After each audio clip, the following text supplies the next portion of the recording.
habakre na ka jilang perkhat kambat ki he katran ka koi ka khia kabala long haturau menteri rang ba ulapan paru ba ka jalla kan ya sakman ha ka jim menteri kam ya ka pradhan mantri Jan Arogya Yojana shushu ulong ru ba katnat food and safety ru ka dei ka benta ka bakongsan ba ha ka bagalap tha ki he katnat ka food and safety bakin pen long kha kha ya ka jingnei toket bat jurep ya ki jaka bam ki badan ha ka jalla u menteri rang ba ulakan turu ya ki officer bakin wat kilat klenti khnang ba onla bani khun persha ki babun ki jing ki ba katnat kai kendo ha ka te ki jilang ka balong hasor turau la don lang ru menteri ka koi ka khia ba elang nang tau chief secretary ba pi thank you but ki ki he ka te katnat.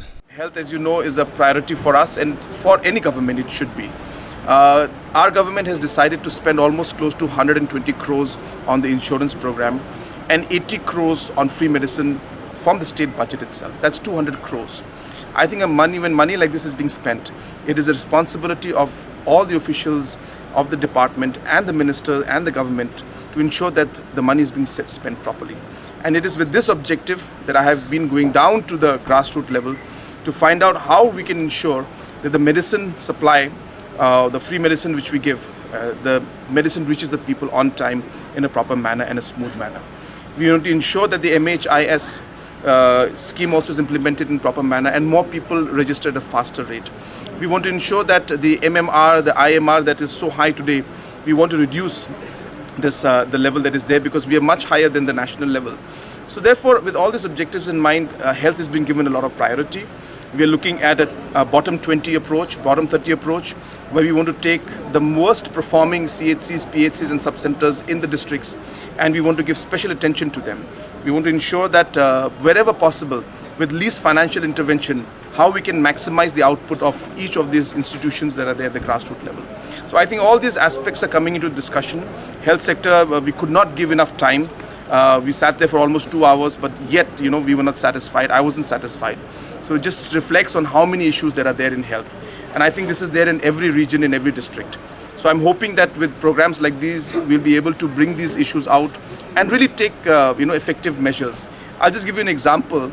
All this while, for all the medicines, there's no stock room or storage room in any of the districts except in Tura and in Shillong.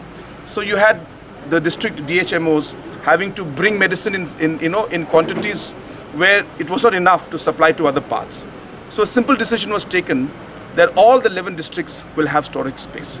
They must have storerooms to store the medicine and they also must have the transportation mode like trucks, mini trucks, large trucks to be able to transfer the medicines and transport the medicines where they need to.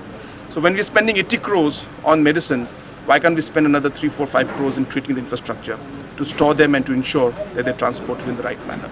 So all these kind of issues came out and I'm happy to tell you that we will see positive results out of this and there will be a change in the way governance and delivery of different government schemes goes to the people. And that really has been the objective of what we've been doing and that really is one of the objectives of Cabinet on the Move. This meetings allows us to at least remove those bottlenecks.